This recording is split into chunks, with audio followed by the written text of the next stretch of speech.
আমি মহুয়া আপনাদের সবাইকে আরও একটিবার স্বাগত জানাই এই চ্যানেল বিদেশে মহুয়াতে।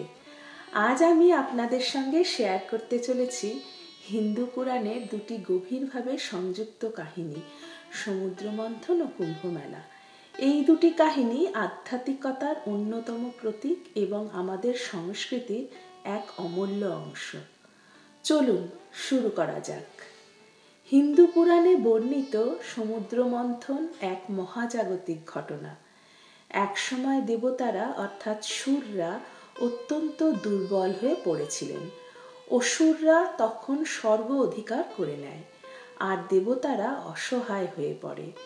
তাদের শক্তি পুনরুদ্ধার করতে তারা ভগবান বিষ্ণুর শরণাপন্ন হন।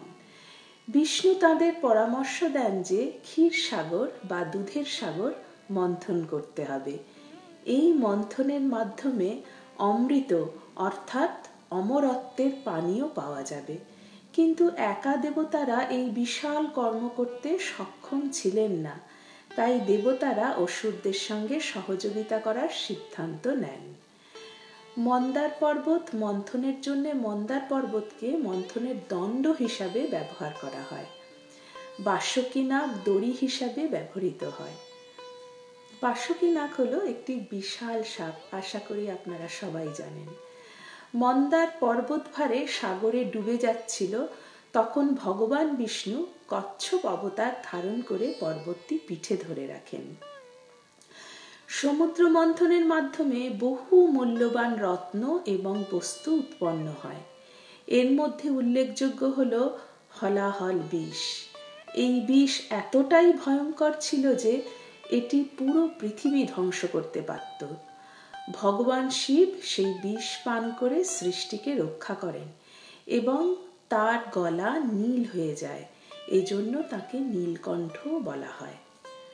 রত্নসমূহ উঠেছিল অনেক, আপনারা জানেন কি? লক্ষ্মী দেবী, ঐরাবত হাতি, কামধেনু, গরু, চন্দ্র এবং আরো অনেক কিছু। সবশেষে অমৃত উৎপন্ন হয়। অমৃত নিয়ে দ্বন্দ্ব এবং কুম্ভ মেলার উৎপত্তি। অমৃতের কলস পাওয়ার পর অসুররা এটি নিজেরা নিতে চায়। তখন দেবতারা ভগবান বিষ্ণুর সাহায্য চান। বিষ্ণু মোহিনী রূপ ধারণ করে অসুরদের বিভ্রান্ত করেন এবং অমৃত দেবতাদের মধ্যে বিতরণ করেন। এই সময়ে দেবতারা এবং অসুররা 12 দিন ও রাত ধরে অমৃতের কলস নিয়ে যুদ্ধ করেন। এই যুদ্ধের সময় অমৃতের কয়েক ফোঁটা পৃথিবীর 4টি স্থানে পড়ে। এই 4টি স্থান হল প্রয়াগরাজ বা ত্রিবেণী সঙ্গম, হরিদ্বার, উজ্জয়িনী ও নাসিক। এই 4টি স্থানকে অত্যন্ত পবিত্র বলে মনে করা হয়, আর এই পবিত্রতার স্মরণে প্রতি 12 বছরে একবার কুম্ভ মেলা আয়োজিত হয়। ভক্তদের বিশ্বাস, কুম্ভ মেলার সময় এই স্থানগুলোতে স্নান করলে পাপমোচন হয় এবং আত্মার শুদ্ধি ঘটে। এটি মোক্ষ লাভের এক মহা সুযোগ বলে ধরা হয়। এই স্থানগুলোতে অমৃতের ফোঁটা পড়েছিল বলে মনে করা হয়, তাই এই স্থানগুলোতে স্নান করা মানে আধ্যাত্মিক অমৃত অর্জনের সমান। কুম্ভ মেলা হলো যোগী, সাধু ও সন্ন্যাসীদের মিলনস্থল। এখানে তাদের দর্শন এবং আশীর্বাদ পেতে লক্ষ লক্ষ ভক্ত উপস্থিত হন। কুম্ভ মেলার সময় নির্ধারণ করা হয় নির্দিষ্ট জ্যোতির্বৈজ্ঞানিক অবস্থার উপর ভিত্তি করে। এই সময়টিকে অত্যন্ত পবিত্র মুহূর্ত বলে ধরা হয়।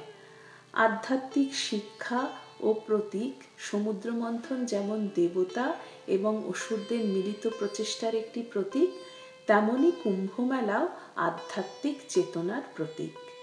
এটি শেখায় যে কঠোর পরিশ্রম এবং ধৈর্যের মাধ্যমে জীবনে সাফল্য অর্জন করা সম্ভব। জীবনের সমস্ত বিষ এবং দুঃখকে মোকাবিলা করেই আমরা শুদ্ধতা এবং আনন্দ লাভ করতে পারি। সমুদ্র মন্থন এবং কুম্ভ মেলা আমাদের শিখিয়ে দেয় আধ্যাত্মিক জীবনের গভীর তাৎপর্য। এটি কেবল পৌরাণিক কাহিনী নয়, এটি আমাদের জীবনের চিরন্তন সত্য ও শিক্ষা। আশা করি এই গল্পটি আপনাদের খুব ভালো লেগেছে। অমৃত শব্দটি আধ্যাত্মিক এবং পৌরাণিক দৃষ্টিকোণ থেকে একটি অত্যন্ত গভীর এবং গুরুত্বপূর্ণ ধারণা। এটি শুধু একটি পানীয় নয়, বরং অমরত্ব এবং চিরন্তন মুক্তির প্রতীক। হিন্দু ধর্মে অমৃতকে আধ্যাত্মিকতার শীর্ষ সীমা হিসেবে বিবেচনা করা হয়, যা আত্মার মোক্ষ ও শুদ্ধি নিশ্চিত করে। অমৃত শব্দটি মৃত্যু শব্দের বিপরীত। এটি এমন এক চেতনার অবস্থাকে বোঝায় যেখানে আত্মা জন্ম মৃত্যুর চক্র থেকে মুক্ত হয়ে শাশ্বত জীবন লাভ করে। হিন্দু দর্শনে অমৃত কেবল একটি দৈহিক পানীয় নয়, এটি আধ্যাত্মিক শক্তি ও শুদ্ধতার প্রতীক। যখন একজন সাধক নিজের অন্তর্নিহিত মনের দুঃখ, ক্রোধ, লোভ দূর করেন, তখন তিনি আধ্যাত্মিক অমৃত লাভ করেন। সমুদ্র মন্থনের কাহিনীতে অমৃত দেবতাদের শক্তি এবং অমরত্ব ফিরিয়ে দিয়েছিল। আধ্যাত্মিকভাবে এটি বোঝায় যে কষ্ট এবং চ্যালেঞ্জের মধ্যে দিয়ে পরিশুদ্ধ হওয়ার পরেই মানুষ জীবনের চিরন্তন সত্য উপলব্ধি করতে পারে। কুম্ভ মেলার সময় অমৃতের ধারায় স্নানের মাধ্যমে পাপ মুক্তি এবং আত্মার শুদ্ধির বিশ্বাস জন্মেছে। এই স্নান আধ্যাত্মিক অমৃত অর্জনের প্রতীক। হিন্দু ভক্তিমূলক সাহিত্যে অমৃত শব্দটি ভক্তি, প্রেম এবং ভগবানের কৃপার রূপে উল্লেখ করা হয়েছে। ভক্তের বিশ্বাস ও প্রেমই তার জন্যে অমৃত তুল্য। অমৃত আধ্যাত্মিক জীবনের চরম লক্ষ্য, যা আত্মাকে শুদ্ধ করে এবং চিরন্তন মুক্তি দেয়। এটি কেবল দেহের জন্য নয়, বরং আত্মার জন্য একটি পবিত্রতা ও আনন্দের উৎস। হিন্দু ধর্মের দর্শন অনুসারে অমৃত লাভ মানে ঈশ্বরের সঙ্গে মিলিত হওয়া এবং চিরন্তন শান্তি অর্জন করা।